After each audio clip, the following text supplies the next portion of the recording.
Welcome to Fearlessly Made You. I am your host, Kristie Tobias. Joining me today are guests just striving to dominate in their personal and professional lives while answering the question, what does it mean to be fearlessly made?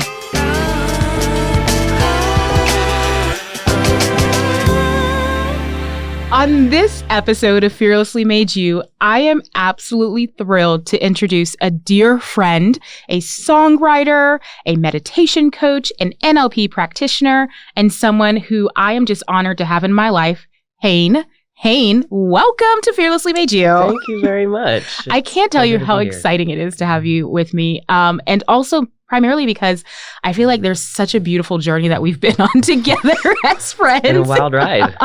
But you know, Hane, one of the things that I love to do is I love for people just to get to know every single guest. And I would love for you just to kind of dive right in and tell everyone that's listening or watching, if you're on the YouTube, again, another shameless plug to also tune in on YouTube. But Hane, tell us who you are and what drives you. I know, broad question. Yeah. My name is Hane. Newly, I am a non-binary person going through alignment versus transition, and we can get into that later.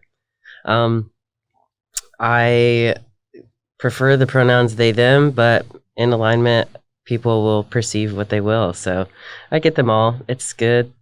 I am a meditation coach, NLP practitioner by day, songwriter by night.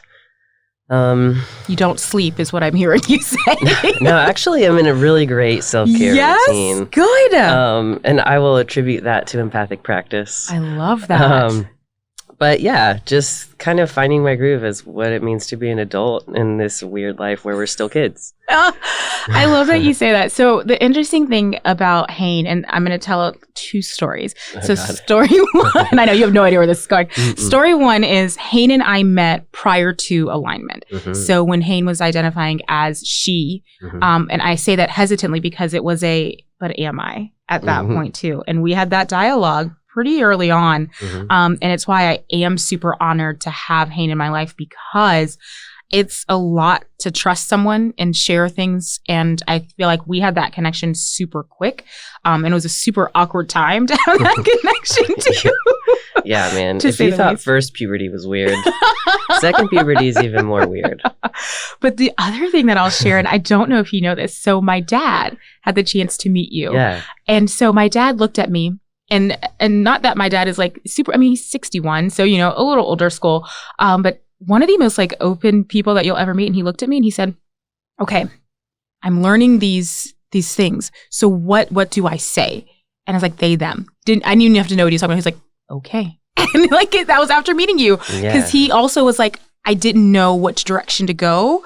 So I found that like it was a very enlightening moment to have that conversation with my dad, and for him to just like automatically be like, okay. Well, I liked them. There you go. Yeah, I never told you that, but he was very impressed just in the small meeting that we had. But yeah. But yeah, I love your honesty and openness and just authenticity. And I think that's just you being you now, like you said, in second puberty, because I don't think that was, you were able to be that before. So it's kind of interesting. And if you don't mind, I'd love to kind of touch a little bit on that, is like within alignment. And I like that conversation around alignment. That's new terminology for me myself. Within alignment, as you're going through, as you said, second puberty and kind of just trying to figure it out, like what are some of the things that you feel like you're learning about yourself now? And I think it connects really beautifully to Fearlessly Made You, because it's that conversation around being fearless, not being without fear, as a reminder, everyone, but not allowing fear to own your journey. I'd love to kind of download a little bit more about like what that journey is looking like for you now. So far, so good. Yeah. So good. So for me, I'm also learning about my indigenous blood. Interesting. Which really has allowed me to step into this two-spirit nature. Okay. Which makes it a lot easier to communicate with people on how to utilize pronouns. If you can look at me and you can see two-spirit, if you can see two, both feminine and masculine within this body, then it's a lot easier for you to understand they and them as two spirits within one body. That's a great way to put that. Yeah, it's inherent to where we are as humans, as animals, as people growing, evolving to our best selves all the time. as far as where this has taken me from where I began this alignment, so a lot of people tend to use the term transition because they identify as transgender. And to me, transgender is more of a cultural term that makes it easier for me to communicate who I am and how people can interact with me on a very surface level basis. So like, for instance, if I'm getting coffee somewhere, or if I'm having an interaction where I'm not going to continue interacting with whoever I'm interacting with on a regular basis, then it becomes less important for me to say something specific or derogatory or assume the negative about how they're referring to me, because they're doing the best they can with what they know. So if they identify me as trans, cool.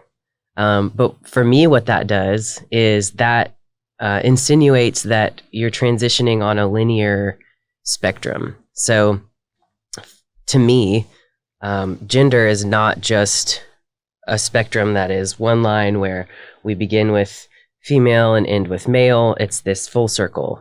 And so for me to think about alignment, it's like to think about chakras balancing. So it's like if my heart chakra is over here and my solar plexus is over here and my crown chakra is like a little off of here, then I'm not in alignment with myself. Right. And so instead of saying that I am going from female to male, I'm really just aligning with the self that I was always trying to be, but got thrown into this female box for a long time.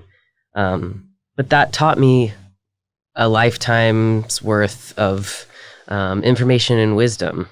So it isn't like there's anger and resentment there. It's like gratitude. I got to be a woman for 30 years in a time where women's empowerment is on the up, and gain the wisdom of what it means to be that and considered that. And now it feels like I get to approach what it means for anyone to honor their both divine masculine and divine feminine within themselves.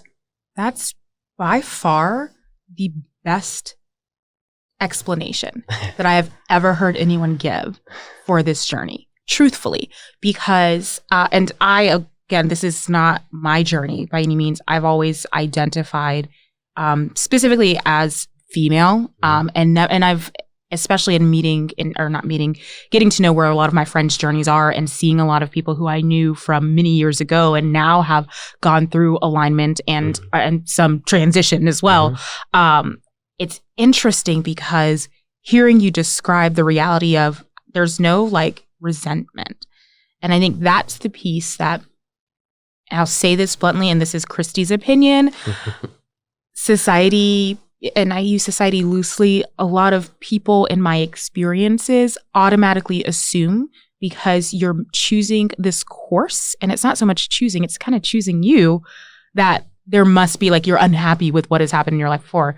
But you say that so perfectly. It's like you've learned so much, but you're now allowed to be you and can operate as you and can show up as you. And it's that journey that I feel like we go through culturally, like just taking women alone. And I'll just use that because that's what I can relate to specifically.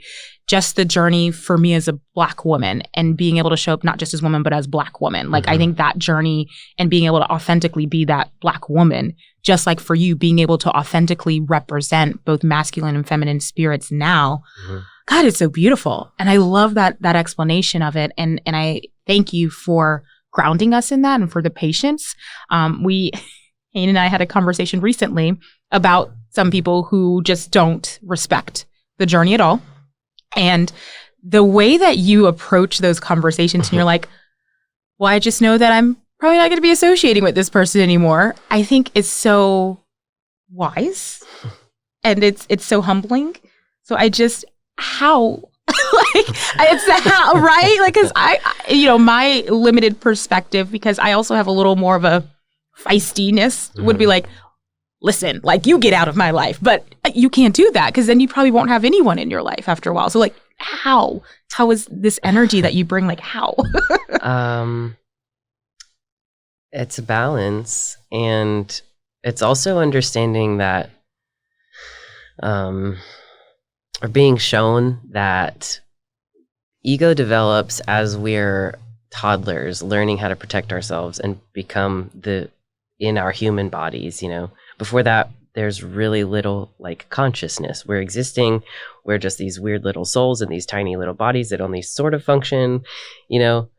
But as we develop ego, we begin to separate ourselves from everyone else and notice the differences and the uniqueness that we have within ourselves. And sometimes that carries on for our entire lifetime. But without fear, without ego, we can understand that we're so safe. Mm-hmm. And so once we become balanced in the safety of ourselves, mm-hmm. it changes our entire interaction with everyone else, because to assume that someone has anything other than a best intention for me doesn't really do me any good. It's fair. So fair. To assume that someone is intentionally trying to harm me is kind of like, why would I prepare for a war that I'm not going to fight because everything's fine? Yeah. So it's just a comfortability of alignment of who I am and what I am, and kind of this like physical plane finally coming into itself. Whereas before it was like, oh, I have to perform as this kind of thing because they told me I'm this kind of thing. I'm doing the best that I can, but it's really awkward. And now it feels like as myself, I don't really have anything to be fearful of. Yeah. And if someone is approaching me with questions, then I can give the best answer from my perspective. But ultimately, like you said, there are people that are just going to kind of like fall out of your life. And if that's what's happening, then that's what's already happened. Yeah. So that's fair. And I love that. But it also kind of brings me to another question, too, because what that centers on is how you are now finding that, like you said, comfortability with yourself, but also I'm assuming as well, and knowing a little bit about your journey, kind of helping guide others too. And so you've mentioned already empathic practice, and we've touched on just a little bit about kind of the other side of your world, so outside of your personal journey, but kind of that connecting point that you have with the community. I'd love for you to talk to us a little bit more about maybe that work with empathic practice, and then just kind of some of the work as well from your creative mind, because I find such connection to your music. And I always have, I'm still waiting for my request of Pitbull. And to be fair, Hane does not play any type of Pitbull music yet, but I've made a request. In the past several years, I haven't seen it come to fruition. I finally heard one I like. It's coming. I can't wait. But let's tap into you and some of the things that you're able to kind of provide to the community and what that work looks like. All right. So I am a meditation coach and NLP practitioner with empathic practice. I'm also on the board of Sunday's Child as kind of a representative of the non-binary perspective. And for those unfamiliar with Sunday's Child, we're a grants organization that works with other nonprofits to give them grants as they write in policies of inclusion and diversity into their services, and also their kind of in-house policies. So that all kind of bleeds together in a really beautiful way. As an NLP practitioner, which is short for neuro-linguistic programming, I basically work with people to turn triggers into catalysts. So it's kind of a growth mindset therapy. It's essentially showing people how to really become centered into their bodies, which is my experience over the last few years of my life. So I was using NLP on myself for the last few years. And I didn't know it. I was just kind of really had some time alone to really dive into what are the things that are stopping me, or what is it that I am perceiving that is stopping me, and how can I move through those things on my own.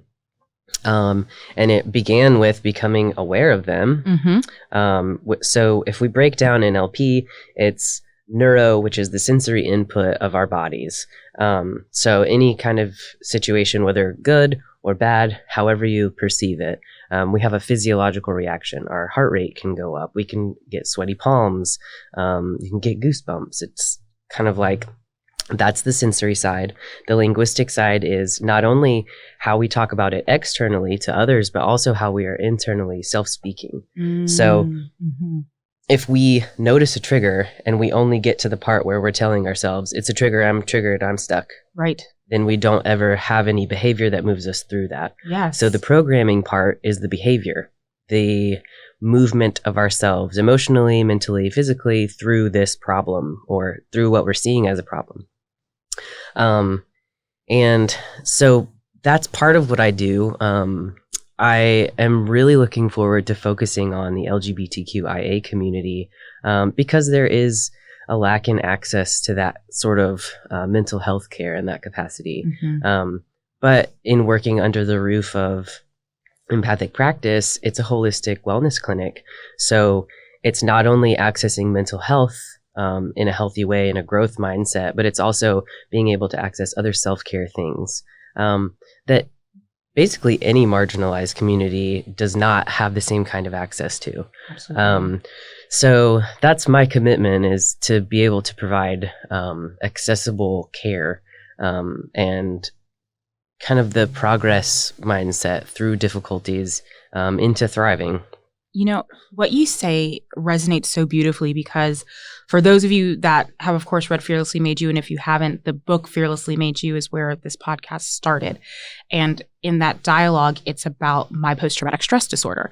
And so as you talk about NLP and that progress through difficulties, it reminds me of the trauma therapy that I went through, and we used EMDR.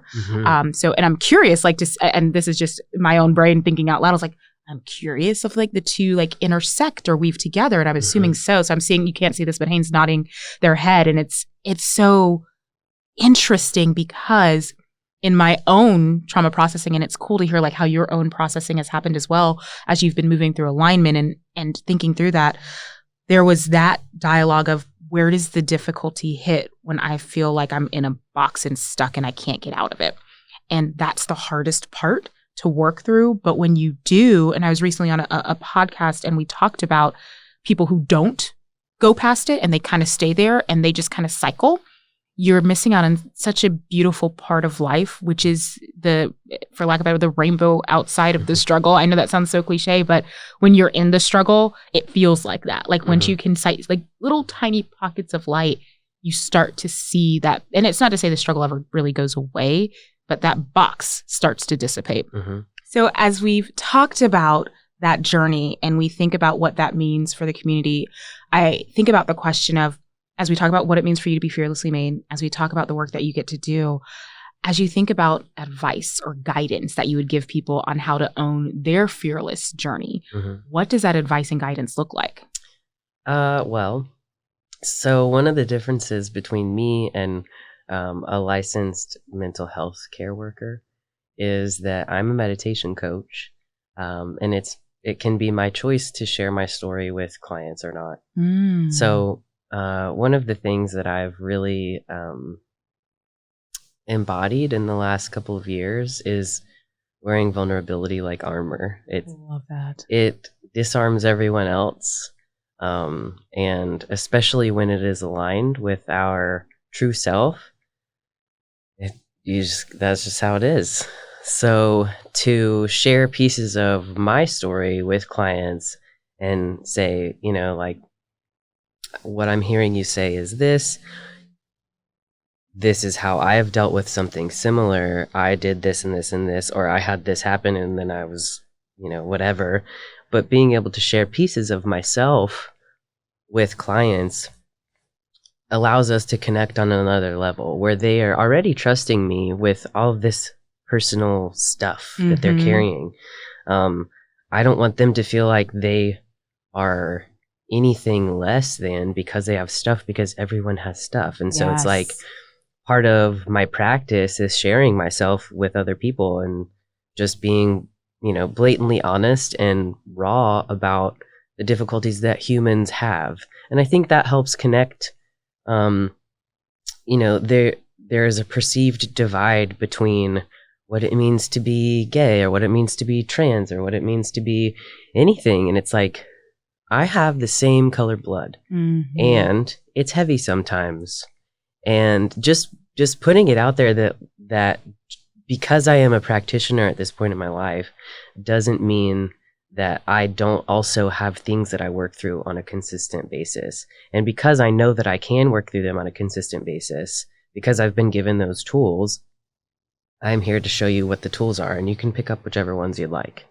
I like that. I think that there's something really powerful in what you just said, and I want to ground everyone as you're thinking about this. You can choose to pick up whichever tools you like.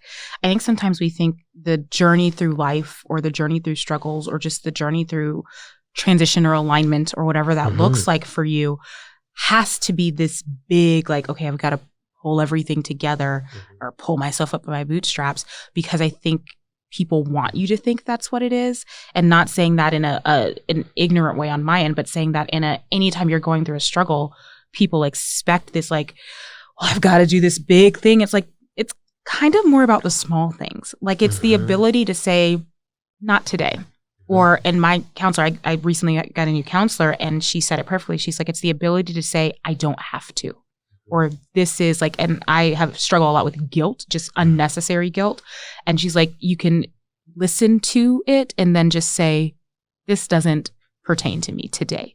So I love that, like, choosing which tools to pick up for whatever's going on right now. Yeah, it's like the box you were talking about. It's like you can sit in the box and twirl around in the box. You can do cartwheels if they fit. Or if you're trying to get out of the box, you're going to look for the cracks and you're going to look for the splinters to pick out. So there's another author, Matt Kahn, who talks specifically about not only loving what arises, but also that everything is here to help us. And so it's how we choose to perceive the things that show up for us. How can this help me? That is a really safe question to ask that maintains a growth mindset. How can I use this to get to the place that I want to be? Instead of looking at it as, oh, another roadblock. Yes. That's a mindset shift too. And it's a cultural shift. I think depending on how you've grown up, and my mom and I were having this conversation. For her, she was never given the question of, you can't figure this out.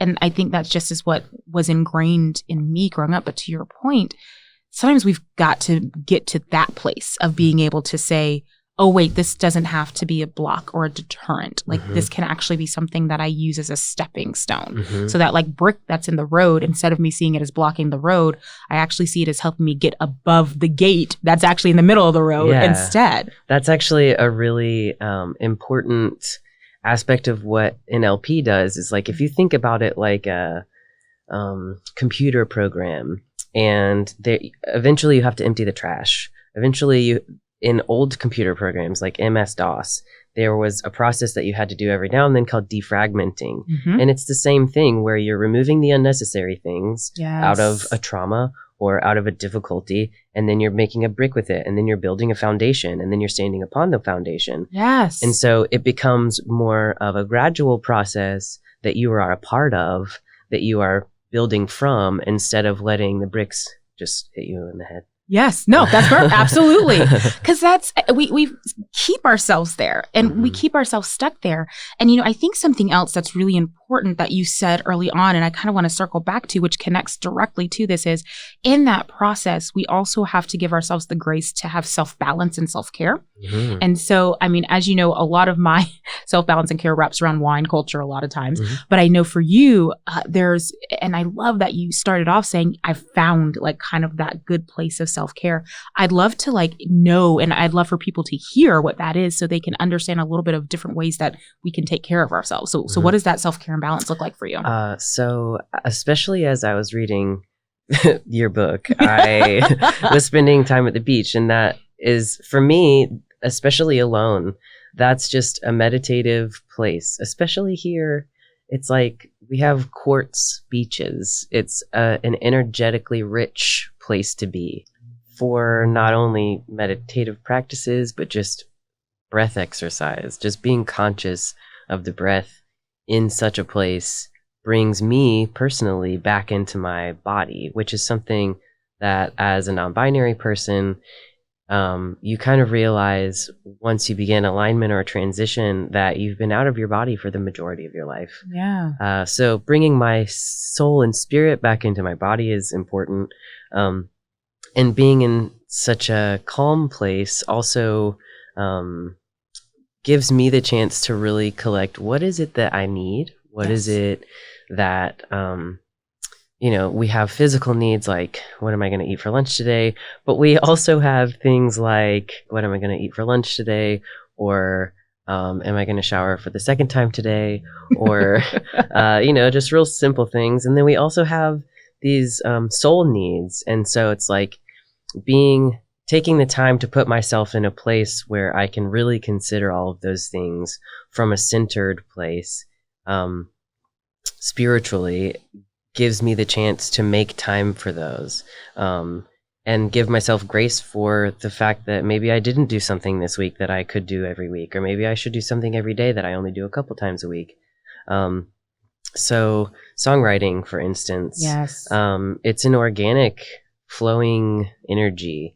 And so I had the opportunity to record an album during COVID. Yes. And it felt like this humongous rush of songwriting and just the universe aligning so that I could pay for a studio to record an album. Just like all this crazy stuff was happening. It's beautiful. And then I moved into this newer role during the day and still maintaining music by night. And I could have been fearful of like, what does that mean for my songwriting? But instead, it's just given me a new approach to the care with which I use words. Yes. How am I directing those words? What can these words be perceived as by, a variety of people? And how can I use that to heal myself? Because ultimately, anybody who has ever played music consistently knows that you're repeating the same words at different venues a million times. Absolutely. So if it's not something that you are comfortable repeating over and over, then it's going to become a problem. Yep. And you're going to put yourself into a negative emotional state while trying to be performative outwardly. So I was basically learning how to maintain a consistent vibe for myself, energetically, emotionally, physically. Not only learning how to play solo as a musician, but learning how to be my team for myself. And part of that is self-care. I love that. And I think you've really helped connect us to how to embrace the whole self and the importance of that. And Hane, I truly appreciate your vulnerability and transparency with us. I mean, it's just exactly what we've all needed. So thank you so much for being part of Fearlessly Made You. And for everyone else, tune in for the next episode of Fearlessly Made You.